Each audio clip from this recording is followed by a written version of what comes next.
Hello everyone, welcome to the second lecture of wave motion. पिछले lecture में हमने बात किया था बेसिक वेव्स क्या होते हैं एंड वेव्स का जो टर्म्स रिलेटेड है वेव्स के साथ, जैसे एम्पलीट्यूड, फ्रीक्वेंसी, वो सब। एंड आज हम स्पेसिफिकली साउंड वेव के बारे में बात करने वाले। तो आपको तो पता ही है कि wave is a form of disturbance. अब एज एन एग्जाम्पल आपके सिलेबस में जो मैंशनड है that is sound wave. So we are specifically talking about a sound wave. अब साउंड वेव होता क्या है? हमें पता है कि साउंड इज़ अ वेव, तो साउंड वेव के बारे में कुछ जनरल प्रॉपर्टीज़ की पहले बात कर लेते हैं। Sound wave is a mechanical wave. Sound wave कैसा वेव है? Sound wave is a mechanical wave. Why is sound wave a mechanical wave? Because sound wave requires material medium for its propagation। आपको मैंने बताया था a mechanical wave is a wave that requires material medium for its propagation। मतलब sound wave cannot propagate through vacuum, इसीलिए sound wave को हम mechanical wave बोलते हैं। एंड अगर मैं वेव पैटर्न देखूं साउंड वेव का, तो कैसा होना चाहिए साउंड वेव? ट्रांसवर्स या लॉन्गिट्यूडनल? वेव पैटर्न के बेसिस में हम बोल सकते हैं कि sound wave is a longitudinal wave. Sound wave is a longitudinal wave because sound wave can propagate through all the three kinds of medium, solids, liquids and gases। तीनों medium से sound wave propagate कर सकता है, इसीलिए हम sound wave को longitudinal wave बोलते हैं। So sound wave is a mechanical wave because it requires material medium for its propagation, and sound wave is a longitudinal wave because sound wave can propagate through all the three kinds of medium. We can also say that sound is a form of energy. Sound is a form of energy. अब हम ऐसा क्यों बोल सकते हैं sound is a form of energy? देखिए, जैसे कि मैं आपसे बात कर रहा हूँ, तो मैं आपसे कैसे बात कर रहा हूँ? मेरा मैकेनिकल एनर्जी, मेरा बॉडी का मैकेनिकल एनर्जी स्पेंड हो रहा है। मेरा जो ये वोकल कॉर्ड है, जो लैरिंग्स है, जैसे ह्यूमन बींग्स जब बात करते हैं ना, तो उनका यहाँ पे वोकल कॉर्ड लैरिंग्स होता है, बायोलॉजी में आपने देखा होगा। सो दैट लैरिंग्स और the vocal cord that is vibrating, and as it is vibrating, so what happens? Mechanical energy is used up for setting up the vibration। मतलब हमें तो पता है कि sound is produced bye a vibrating body, ये भी मैं लिखने वाला हूँ। एंड साउंड एक फॉर्म ऑफ एनर्जी क्यों है? क्योंकि एक फॉर्म ऑफ एनर्जी किसी और फॉर्म ऑफ एनर्जी में कन्वर्ट हो सकता है। तो अगर साउंड एक फॉर्म ऑफ एनर्जी है, तो ये किसी और फॉर्म ऑफ एनर्जी से कन्वर्ट होकर आया होगा। What I mean to say, if sound is a form of energy, certainly it has been converted to this form with some another form। क्योंकि sound wave is produced by vibrations, so mechanical energy is required for setting up the vibration. That is the reason sound is a form of energy. So अगर आपसे पूछा जाए why is sound a form of energy, it is so because mechanical energy, it is so because mechanical energy is used up, mechanical energy is used up in setting up vibrations। mechanical energy is used up in setting up vibrations, and इसी vibration से sound produce होता है। तो sound is a mechanical wave, sound is a longitudinal wave, sound is a form of energy, ये भी हमने देखा। और मैं क्या बोल सकता हूँ? Sound is produced bye a vibrating body. ये ऑल्दो पहले बोलना चाहिए था, sound is produced bye a vibrating body. ठीक है, तो आप बोलेंगे कि भैया क्या कोई भी वाइब्रेटिंग बॉडी साउंड प्रोड्यूस करेगा? हाँ, कोई भी वाइब्रेटिंग बॉडी साउंड प्रोड्यूस करेगा। पर आप बोलेंगे कि भैया मैंने तो अपने रियल लाइफ में काफ़ी टाइप्स के वाइब्रेशन देखे हैं, पर हमेशा तो मुझे साउंड नहीं मिल रहा था। जैसे कि आप बता रहे हो कि sound is produce by vibrating body, मतलब कोई भी बॉडी वाइब्रेट करेगा तो साउंड प्रोड्यूस होगा। पर भैया मैंने तो देखा था कि जो सिंपल पेंडुलम होता है, सिंपल पेंडुलम भी तो वाइब्रेट करता है, पर यहाँ पे मुझे साउंड नहीं मिलता है। देखिए, यहाँ पे साउंड प्रोड्यूस होता है, ऐसा नहीं है साउंड प्रोड्यूस नहीं होता, पर ये वाला साउंड आपको सुनाई नहीं देता है। क्यों सुनाई नहीं देता है? क्योंकि ह्यूमन बीइंग्स को एक पर्टिकुलर फ्रीक्वेंसी ही सुनाई देता है। The Audible range of frequency, जो हम इस चैप्टर में बात करेंगे, the Audible range of frequency for human ear is greater than 20 hertz and less than 20,000 hertz या फिर 20 किलो हर्ट्ज। 20 हर्ट्ज का मतलब 20 ऑसिलेशंस पर सेकेंड। मतलब ह्यूमन बीइंग्स को जो जो साउंड सुनाई देगा, वो वाला जो साउंड है उसमें ऑसिलेशन एटलीस्ट 20 ऑसिलेशन पर सेकेंड होना है। अब एक सिंपल पेंडुलम 20 ऑसिलेशन, मतलब सिंपल पेंडुलम का फ्रीक्वेंसी 20 हर्ट्ज से छोटा है, इसीलिए सिंपल पेंडुलम जब वाइब्रेट करता है तो जो साउंड प्रोड्यूस होता है वो हम हियर नहीं कर सकते। सो अगर आपसे क्वेश्चन पूछा जाए, a simple pendulum is vibrating, does it produce sound? 100%। यहाँ पे साउंड प्रोड्यूस तो होगा, it will produce sound, it will produce sound. क्यों? क्योंकि कोई भी वाइब्रेटिंग बॉडी प्रोड्यूसेस साउंड। पर क्या ये साउंड आपको सुनाई देगा? नहीं सुनाई देगा, because human ear is sensitive only to this range of frequency and this is known as audible range of frequency. मतलब साउंड का जो फ्रीक्वेंसी है वो 20 हर्ट्ज से ज़्यादा होना चाहिए एंड 20 किलो हर्ट्ज या फिर 20,000 हर्ट्ज से छोटा होना चाहिए इंसान को सुनाई देने के लिए। अब अगर it is a dog, it is a bat, तो उनका हियरिंग रेंज अलग है। ह्यूमन ईयर के लिए ये है, हम ह्यूमन बींग्स को 20 हर्ट्ज से ज़्यादा फ्रीक्वेंसी चाहिए सुनाई देने के लिए। सो हमने ये साउंड वेव्स के लिए कुछ बेसिक प्रॉपर्टीज डिस्कस किया। अब यहाँ पे मैं आपको एक चीज़ बता दूँ कि साउंड क्योंकि मैकेनिकल वेव है, so sound requires material medium for इस प्रोपागेशन। अब क्योंकि साउंड को मटेरियल मीडियम चाहिए प्रोपागेशन के लिए, तो आपसे एक क्वेश्चन पूछा जा सकता है कि आप अगर मून में हो, suppose you are on the surface of the moon, so can two people hear each other on the surface of the moon? No, क्योंकि मून में कोई एटमॉस्फेयर नहीं है। अगर एटमॉस्फेयर नहीं है तो वहां पे साउंड प्रोपागेट नहीं हो सकता, ठीक है ना। So two people can see each other on the surface of the moon because light does not require material medium for propagation, but they can not hear each other, they can not hear each other because there is no atmosphere on the surface of the moon. Okay, so these are certain basic points related to sound. मैंने 2 conceptual question भी discuss किए हैं। आप पहले इन सब questions को अच्छे से समझ लीजिए, फिर हम एक एक्सपेरिमेंट देखेंगे कि sound requires material medium for propagation. ये आपको एक्सपेरिमेंटली शो करना है कि हमेशा एक मीडियम चाहिए साउंड को प्रोपागेट करने के लिए। ये आपको एक्सपेरिमेंटली वेरीफाई करके दिखाना है। पहले आप इतना सा नोट डाउन कर लीजिए, इसको समझ लीजिए। चलिए, तो एक क्वेश्चन मैं ले रहा हूँ आपके लिए कि describe an experiment to show that sound requires material medium for propagation. तो भैया आपने तो बोला था कि साउंड को मटेरियल मीडियम चाहिए, तो क्या इसको एक्सपेरिमेंटली वेरीफाई किया जा सकता है? हाँ, आप इससे लैब में कर सकते हैं। एंड इस एक्सपेरिमेंट को बोला जाता है bell jar experiment. Bell jar क्यों बोला जाता है? क्योंकि यहाँ पे मेरे पास एक इलेक्ट्रिक बेल है। जी हाँ, ये जो यहाँ पे ये स्ट्रक्चर सा है, this is an electric bell. Okay, and इसे बोलते हैं गोंग। मतलब वो जो इलेक्ट्रिक बेल का आपने स्कूल में देखा होगा ना, जो इलेक्ट्रिक बेल का जो एक स्टील सा या फिर कुछ मटेरियल से बना रहता है जिसमें हिट करता है, और ये है हैमर, इसको हम बोलते हैं हैमर।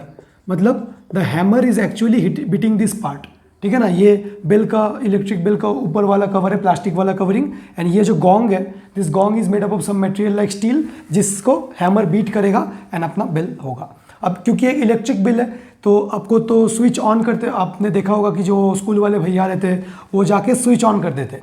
जैसे स्विच ऑन होता है तो ये जो हैमर है, this starts beating the gong. तो एक्चुअली होता क्या है, यहाँ पे एक इलेक्ट्रिक सर्किट सा अरेंजमेंट बनाया जाता है। आप देख सकते हो कि ये जो मेरा इलेक्ट्रिक बेल है, यहाँ से उन्होंने वायर्स निकाला है, ये इलेक्ट्रिक वायर्स है। अब यहाँ पे उन्होंने एक इलेक्ट्रिक सर्किट जैसा अरेंजमेंट किया है। ये जो छोटा वाला डंडा है इसे हम नेगेटिव टर्मिनल बोलते हैं, बड़ा वाला जो है that is the positive terminal. तो आपको अभी अगर सर्किट वगैरह ज़्यादा समझ में नहीं आता तो आप ऐसे ही छोड़ दो। आप बस मान लीजिए ये वाला जो है, this is a circuit, this is a electric circuit. And मैं आसान भाषा में अगर बोलूँ, सो इसका काम क्या है? इसका काम बस है कि करंट को स्विच ऑन करना। क्योंकि अगर मुझे इलेक्ट्रिक बेल को चलाना है तो करंट तो देना पड़ेगा ना, बिना करंट के कैसे चलेगा? इलेक्ट्रिक बेल है, तो इसे बोलते हैं स्विच। ये जो ऐसा किया है इसे बोलते हैं स्विच। अभी ये स्विच ऑफ मोड में है, ठीक है ना। तो जैसे ही स्विच को हम ऑन कर देंगे, मतलब ये स्विच ऐसे होके ऐसे बैठ जाएगा। सो जस्ट अगर हम स्विच ऑन कर देंगे तो मेरा सर्किट कंप्लीट हो जाएगा। जैसे ही सर्किट, और एक चीज़ बता दूं मैं, इसको बोलते हैं स्टॉप कॉक। स्टॉप कॉक मतलब इसने ऐसे ही इस जार को बस क्लोज करके रखा है, use to close the jar and इसको एयर टाइट बना देता है, जार को एयर टाइट। मतलब जितना अंदर में एयर है, अंदर में अभी तो फिलहाल एयर प्रेजेंट है, तो जितना एयर है बस उतना ही, अब बाहर से आ नहीं पाएगा, ठीक है। एंड ये जो यहाँ पे एक स्ट्रक्चर है इसको बोलते हैं vacuum pump, VACUUM, vacuum pump. Vacuum pump का पर्पस क्या है? The purpose of the vacuum pump is to create vacuum. अब मैंने सारा एलिमेंट्स आपको एक्सप्लेन कर दिया, एक बार देख लीजिए कि इसमें हो क्या रहा है। जैसे ही हम स्विच को ऑन कर देंगे, मतलब इनिशियली ऐसा कुछ था, जैसे ही हमने स्विच को क्लोज कर दिया, इसको बोलते हैं स्विच को क्लोज करना। क्लोज करना मतलब स्विच को ऑन कर देना। तो जैसे ही हम स्विच को क्लोज कर देंगे तो मेरा जो सर्किट है, सर्किट कंप्लीट हो जाएगा। एंड जैसे ही सर्किट कंप्लीट हो जाएगा तो यहाँ से एक करंट फ्लो होने लगेगा। तो ये करंट ऐसे फ्लो होके ऐसे इस इलेक्ट्रिक बेल में चला जाएगा।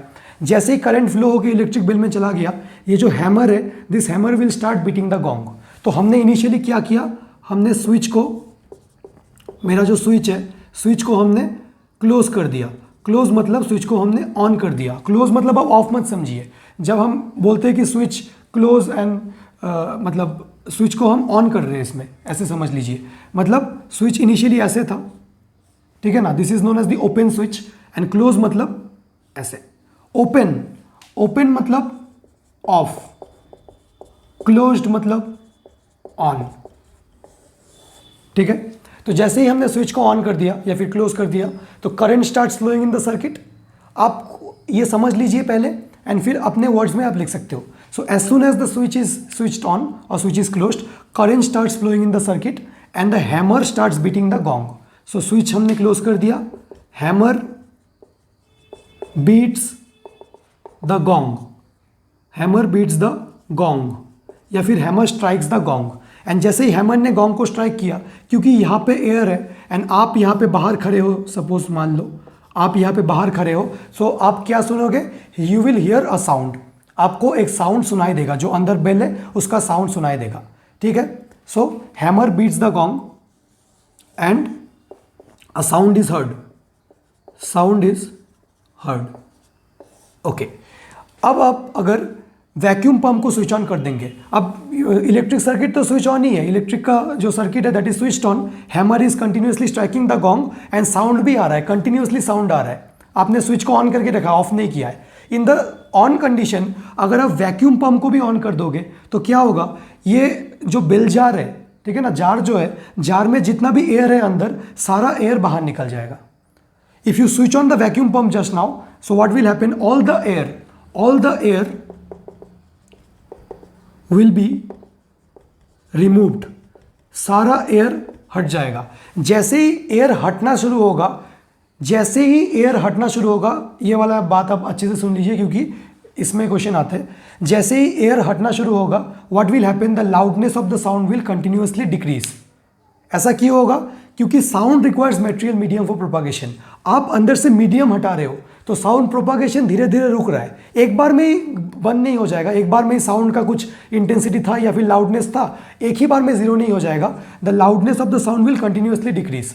अब जब सारा एयर बाहर निकल जाएगा तो you will hear no sound. This proves that sound requires material medium for propagation. मैं एक बार आपको फिर से समझा रहा हूं मैंने यहाँ पे क्या किया है। एक बेल जार है, बेल जार के अंदर एयर था, एक इलेक्ट्रिक बेल है, गॉन्ग है, हैमर है। हमने जैसे ही सर्किट को ऑन किया, this gong starts, hammer starts beating the gong and you will get a sound. अगर अंदर एयर इनिशियली पहले था तो आपको साउंड सुनने को आएगा। अब जैसे ही you are hearing the sound, if you switch on the vacuum pump, all the air inside the bell jar will be removed. Now as soon as the air is being removed, जैसे ही air removal का process start हो गया तो आप क्या observe करेंगे, you will observe that the loudness of the sound continuously decreases. ऐसा नहीं है कि लाउडनेस एकदम से जीरो हो जाएगा, लाउडनेस कम होते फाइनली जब अंदर थोड़ा सा भी एयर बचा नहीं होगा तो लाउडनेस कंप्लीटली मेरा जीरो हो जाएगा, ठीक है ना। So this shows that air या फिर sound propagation requires a material medium. क्योंकि अंदर से हमने एयर को हटा दिया इसीलिए साउंड अब प्रोपागेट होना बंद हो गया। तो आप इस बेल जार एक्सपेरिमेंट को अच्छे से समझ लीजिए एंड इसको नोट डाउन कर लीजिए। तो अब तक आपने देखा कि sound is a mechanical wave.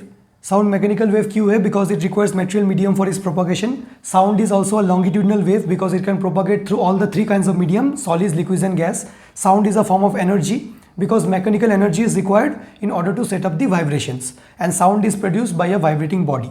तो हमें अगर पता है कि साउंड को मीडियम चाहिए प्रोपागेट करने के लिए, तो अब हम देखेंगे कि भैया क्या कोई भी मीडियम चल जाएगा, या फिर अगर साउंड को किसी मीडियम में प्रोपागेट करना है तो उस मीडियम का कुछ स्पेसिफिक कैरेक्टरिस्टिक्स होना चाहिए, या फिर कोई हल्का भारी कैसा भी मीडियम चल जाएगा। नहीं, अगर साउंड को किसी मीडियम में प्रोपागेट करना है तो उस मीडियम का कुछ स्पेशल कैरेक्टरिस्टिक तो होना पड़ेगा, ठीक है ना। सो हम देखने वाले हैं कि characteristics, what are the characteristics of medium for sound propagation. Characteristics of medium for sound propagation. सबसे पहला कैरेक्टरिस्टिक्स जो होना चाहिए, क्योंकि साउंड एक लॉन्गिट्यूडनल वेव है तो मीडियम के पास इलास्टिसिटी होना चाहिए।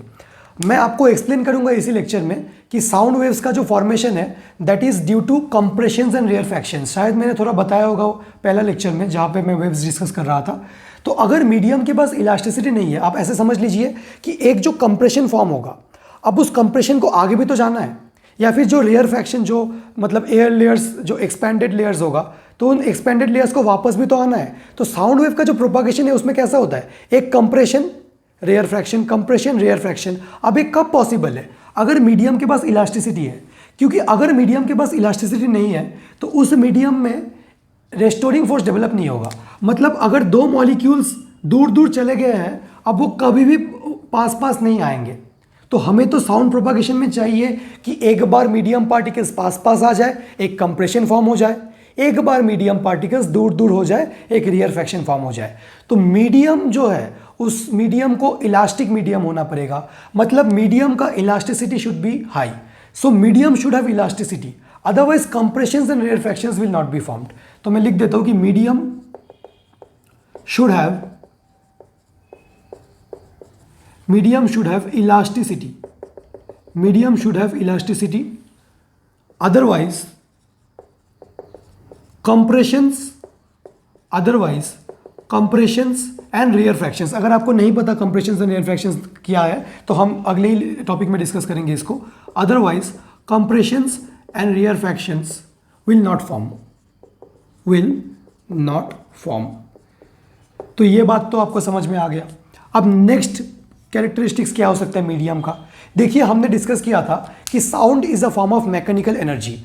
क्योंकि साउंड एक मैकेनिकल एनर्जी है तो साउंड को अगर प्रोपागेट करना है तो जो मीडियम पार्टिकल्स है उनके पास मास होना चाहिए। क्योंकि हमें पता है कि अगर मैकेनिकल एनर्जी को हमें प्रोपागेट कराना है किसी भी मीडियम में तो जो मीडियम के पार्टिकल्स है उनके पास मास या फिर इनर्शिया, हमें पता है कि mass and inertia are interrelated. Mass is the measure of inertia, जितना मास ज़्यादा है उतना इनर्शिया ज़्यादा है, ऐसे आप समझ सकते हो। तो मीडियम पार्टिकल्स के पास मास या फिर इनर्शिया जो भी बोल लो वो होना चाहिए। अगर मीडियम पार्टिकल्स के पास मास ही नहीं है तो वो क्या होगा कि वो मैकेनिकल एनर्जी को प्रोपागेट नहीं कर पाएंगे। अगर मैं बोल रहा हूँ कि मैं यहाँ पे खड़ा हूँ एंड मेरे से 2 मीटर दूर कोई और खड़ा है और मुझे कुछ बोलना है एंड उसको सुनना है, अब जिस मीडियम में हम खड़े हैं उस मीडियम में कोई मास ही नहीं है, ठीक है ना, मतलब मीडियम पार्टिकल्स के पास मास ही नहीं है, मतलब मीडियम में कोई पार्टिकल्स ही नहीं है, तो क्या मेरा साउंड प्रोपागेट होगा? नहीं होगा। क्योंकि साउंड प्रोपागेशन का मतलब मैकेनिकल एनर्जी का प्रोपागेशन। अगर इस पॉइंट से लेके इस पॉइंट तक साउंड प्रोपागेट हो रहा है मतलब मैकेनिकल एनर्जी का प्रोपागेशन हो रहा है। और अगर हमें मैकेनिकल एनर्जी का प्रोपागेशन कराना है तो जो मीडियम पार्टिकल्स है उनके पास मास या फिर इनर्शिया होना चाहिए। So medium particles should have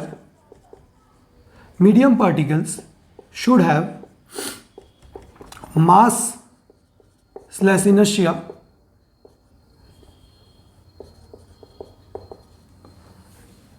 for propagation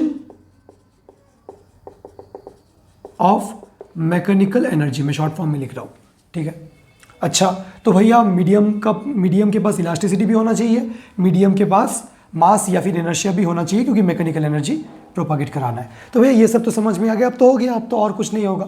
देखिए और एक पॉइंट है, सोचो कि मीडियम के पास इलास्टिसिटी भी है, मीडियम के पास मास भी है, अब तो सब ठीक लग रहा है। पर अगर मीडियम का फ्रिक्शन मतलब मीडियम में काफ़ी ज़्यादा फ्रिक्शन है तो क्या होने वाला है? सोचो जैसे ही मैं बात करूँगा तो साउंड, क्योंकि एक फॉर्म ऑफ एनर्जी है, अब मीडियम में इतना फ्रिक्शन है, मीडियम मान लो बहुत फॉगी है, मीडियम का डेंसिटी काफ़ी हाई है, तो मीडियम का अगर इतना ज़्यादा फ्रिक्शन है तो मेरा जो एनर्जी प्रोड्यूस होगा, साउंड का जो एनर्जी है वो सारा एनर्जी फ्रिक्शन को ओवरकम करने में वेस्ट हो जाएगा। मतलब एक साउंड तैयार हो रहा है, एक साउंड मतलब प्रोड्यूस हो चुका है, पर मीडियम के पास इतना फ्रिक्शन है कि वो साउंड वेव का जो एनर्जी है सब कुछ को वेस्ट कर देगा एंड इफेक्टिवली आपको कोई साउंड सुना ही नहीं देगा। तो एक जो कैरेक्टरिस्टिक है कि मीडियम पार्टिकल्स का जो आपस में फ्रिक्शन है वो एकदम मिनिमम होना चाहिए, क्योंकि अगर मीडियम पार्टिकल्स में फ्रिक्शन है तो जो साउंड वेव प्रोड्यूस होगा that will get dissipated, that will get degraded, that will get wasted.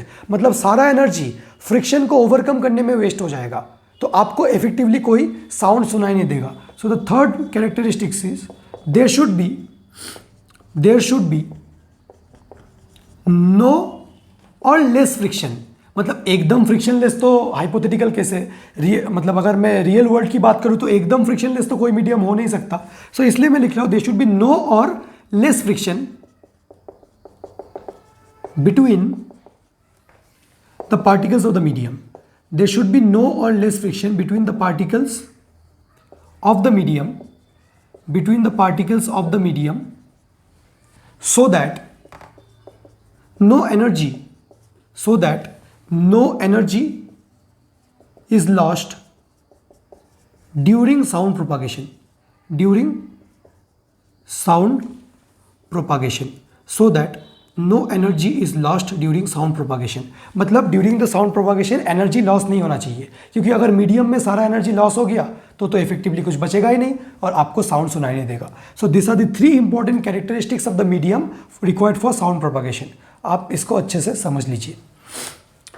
तो मैं मिटा रहा हूँ, आप इसको अच्छे से कॉपी कर लीजिए, इसको समझ लीजिए, याद करने की ज़रूरत नहीं है, आप बस कंसेप्चुअली समझिए। ऐसा नहीं है कि मैंने 3 पॉइंट्स लिख दिया ना आप याद करने बैठ गए, आपको कंसेप्चुअली समझ लेना है इसको, एंड 1-2 बार इसको रीड कर लीजिए तो कंसेप्चुअली ऐसे भी आपके माइंड में सेट हो जाएगा। 1 2 3 मैं मिटा रहा हूँ। ओके, तो अब हम क्या करेंगे, अब हम देखेंगे कि साउंड प्रोपागेशन आखिर में होता कैसे है एयर में, ठीक है ना। So we are talking about the sound propagation in air में साउंड प्रोपागेशन होता कैसे है।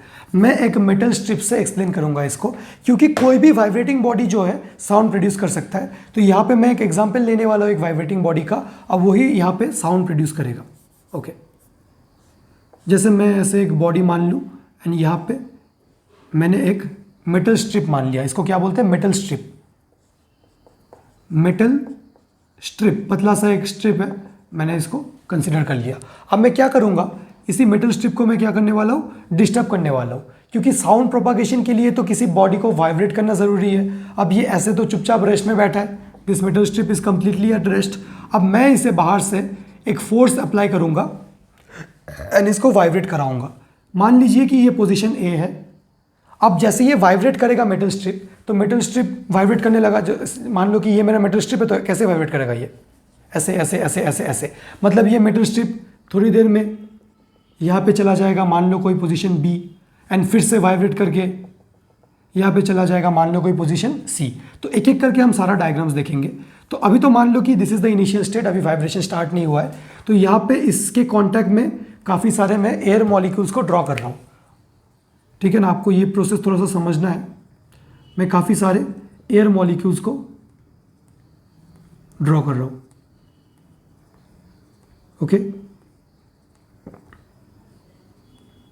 ओके, काफ़ी सारे एयर मॉलिक्यूल्स में ऐसे रिप्रेजेंट कर रहा हूँ। अब जैसे ही मैंने बाहर से कोई पीरियोडिक फोर्स दिया, क्योंकि मुझे पता है कि अगर मुझे वाइब्रेशन सेटअप करना है तो बाहर से कोई फोर्स देना पड़ेगा।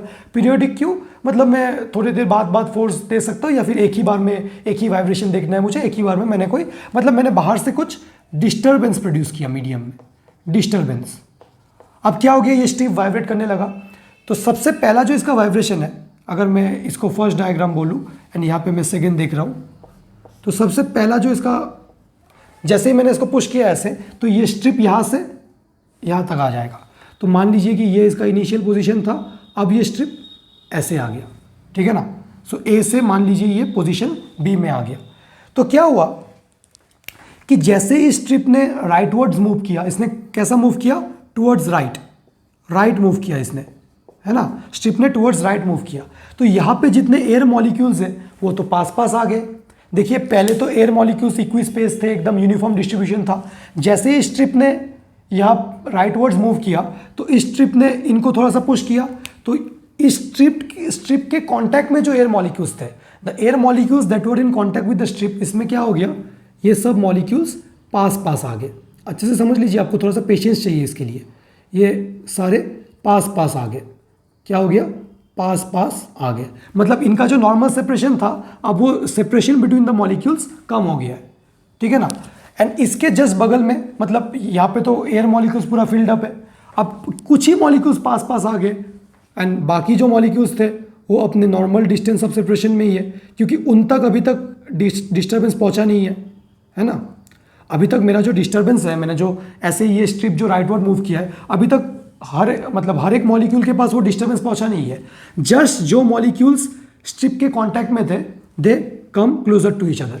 सो molecules when strip moves towards right, मतलब मैं लिख भी सकता हूँ या फिर ऐसे ही मैं डिक्टेट कर देता हूँ, आपको भी मतलब आप भी ऐसे ही नोट डाउन कर लो। When the strip moves towards right the molecules of the air in contact with the strip come closer. And इसी रीजन में क्या हो रहा है, जो मेरा वॉल्यूम है इस रीजन का, वॉल्यूम तो डिक्रीज कर रहा है, इस रीजन का जो वॉल्यूम है that is decreasing.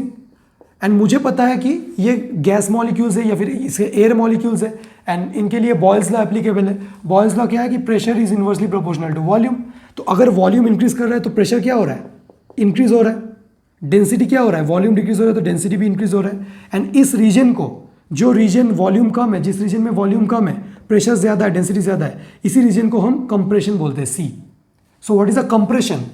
A compression का मतलब है एक ऐसा रीजन जिसमें volume is very less, pressure is very high and density is also very high. मतलब सारे मॉलिक्यूल्स पास पास है, इसलिए वॉल्यूम कम है, प्रेशर ज्यादा है। अच्छा, तो एक कंप्रेशन फॉर्म हो गया। अब क्या होगा, ये स्ट्रिप तो ऐसे मूव करेगा, टू एंड फ्रो ऐसे मूव करेगा। तो पहले तो स्ट्रिप ने ए टू बी मूव किया, मतलब टुवर्ड्स राइट। अब जैसे ही ये अपने पोजीशन में आएगा, ठीक है ना, जैसे ही ये अपने पोजीशन में वापस आएगा, तब तक ये जो कंप्रेशन है इसने तो एक वेलोसिटी गेन कर लिया है, तो ये कंप्रेशन को अब जगह मिल गया है, तो ये सामने चला जाएगा। आप देखिए कि अभी इसमें प्रेशर है, इस सेकेंड वाले डायग्राम को देखिए, अभी कंप्रेशन में थोड़ा सा प्रेशर है।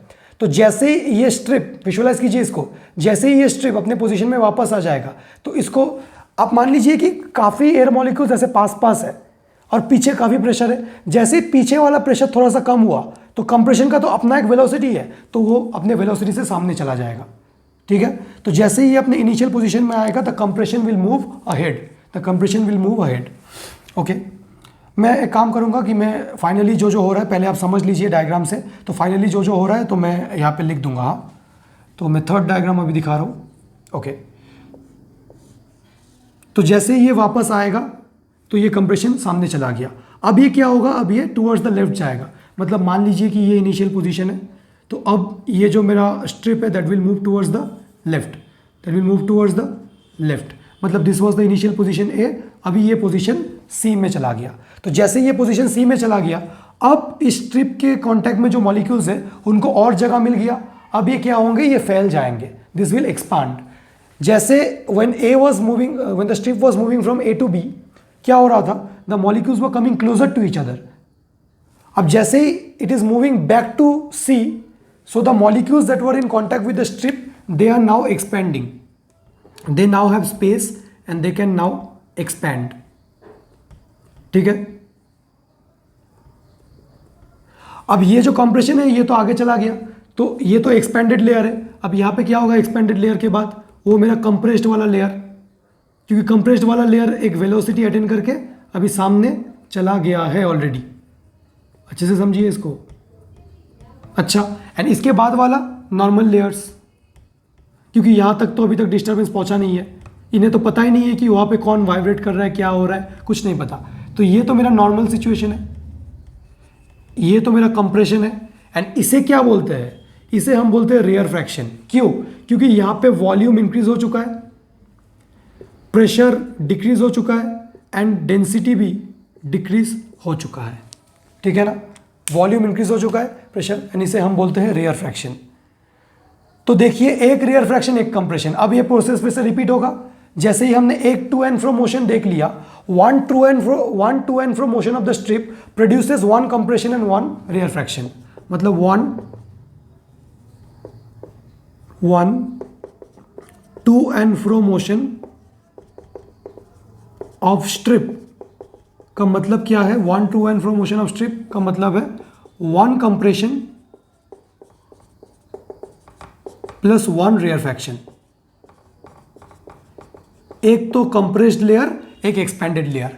एंड अब इसका भी एक वेलोसिटी है, ये भी आगे जा रहा है, इसका भी एक वेलोसिटी है, ये भी आगे जा रहा है, तो alternate compressions and rarefactions will get formed and this layers will move ahead, ठीक है ना। तो अगर आपको अभी ये सिचुएशन पूरा लिखना है अपने वर्ड्स में, तो मैं थोड़ा सा आपको डिक्टेट कर दे रहा हूँ, आप लिख लीजिए। इनिशियली क्या हो रहा है कि ये तो पूरा नॉर्मल था, it was in its own initial position. Now as soon as the strip moves from A to B, लिख लीजिए, as soon as the strip moves from A to B, the layers that are in contact with the strip, the air layers that are in contact with the strip gets compressed. As soon as the strip moves from A to B, the air layers in contact with the strip gets compressed. The air layers in contact with the strip gets compressed and a compression is formed. The air layers in contact with the strip gets compressed. अगर आप miss कर रहे हो तो थोड़ा सा video को rewind कर लो. The air layers in contact with the strip gets compressed and a compression is formed. So ये फर्स्ट पॉइंट में लिख लीजिए, a compression is formed. Next point में when the strip returns back to its initial position, when the strip, मैं थोड़ा सा लिख ही दे रहा हूँ आपके लिए, तो आप पहले इस डायग्राम को नोट डाउन कर लीजिए, फिर मैं बता रहा हूँ इसको, मैं मिटा रहा हूँ, आप नोट डाउन कर लीजिए एक बार. सो हमने क्या बोला कि जब A to B मूव करेगा तब तो क्या होगा, compression. Second, when the strip returns to its initial position, returns to its initial position, the compression moves ahead, क्योंकि वो जो मेरा मेटल स्ट्रिप था ऐसे था, जब ये A to B मूव करेगा तो कंप्रेशन फॉर्म होगा, जब ये A to B मूव करेगा कंप्रेशन फॉर्म होगा, जब ये वापस आ जाएगा A तक तब तक कंप्रेशन आगे चला जाएगा, क्योंकि उसके पास एक वेलोसिटी है, कंप्रेस लेयर है, अब जगह मिल गई है तो वो सामने चला जाएगा. अब थर्ड पॉइंट क्या है, now when the strip moves from A to C, when the strip moves from A to C, the air layers expand, and a rarefaction is formed. A rarefaction is formed. मतलब एक compression बन गया, एक rarefaction बन गया, and sound अभी propagate करेगा in the form of alternate compression and rarefaction. Hence sound propagates in the form of, मैं एक्चुअली ये लिखवाना नहीं चाह रहा था आपको, क्योंकि आप मतलब रट लेंगे, रटना नहीं है आपको, हर एक चीज़ को समझ, देखिए मैं ऐसे ही लिख रहा हूँ, ठीक है ना, आप कंसेप्ट को समझ लीजिए एंड लिख लीजिए. Hence sound propagation, hence sound propagates in the form of alternate compressions and rarefactions. इसीलिए क्योंकि alternate compressions and rarefactions हो रहा है, इसीलिए साउंड को हम लॉन्गिट्यूडनल वेव बोलते हैं. एंड आपसे पूछा जा सकता है यहाँ पे कि कंप्रेशन किसे बोलते हैं. कंप्रेशन का मतलब कंप्रेस्ड लेयर्स, मतलब उसका वॉल्यूम क्या होगा, कम होगा. तो अगर वॉल्यूम कम है तो प्रेशर क्या होगा, ज़्यादा होगा, एंड डेंसिटी भी ज़्यादा होगा, ठीक है. अगर रेयरफैक्शन की बात करें तो वॉल्यूम ज़्यादा होगा तो मेरा प्रेशर कम होगा, डेंसिटी भी कम होगा, ठीक है. मैंने शायद डेंसिटी बाय मिस्टेक उसमें ज़्यादा लिख दिया होगा. तो अगर वॉल्यूम ज़्यादा है, क्योंकि मुझे पता है कि density is equal to mass by volume, अगर वॉल्यूम ज़्यादा है तो डेंसिटी कम है, volume and density are inversely proportional to each other. तो आप इसको अच्छे से नोट डाउन कर लीजिए, ठीक है. तो this is all about the propagation of sound. I hope you like this video. अगर आपको कोई भी डाउट है इस लेक्चर में तो आप नीचे कमेंट सेक्शन में मुझे बताइए, and I will be more than happy to answer your doubt. आप आज मैंने जो एक्सप्लेन किया आपको, आप एक कॉपी में इसको अच्छे से नोट डाउन कर लीजिए एंड इसको अच्छे से समझ के इसको स्टडी कीजिए. अगर आपने बस इस नोट्स को अच्छे से समझ के स्टडी कर लिया एंड एक बार आपका जो टेक्स्ट बुक है उसका रीडिंग आपने दे दिया, उसके बाद आप जब क्वेश्चन आंसर्स में जाएंगे जो एक्सरसाइज में गिवन है, तो आपको सारे क्वेश्चन आंसर काफ़ी ईजी लगने लगेंगे. So let us meet again in the next lecture. Till then take care.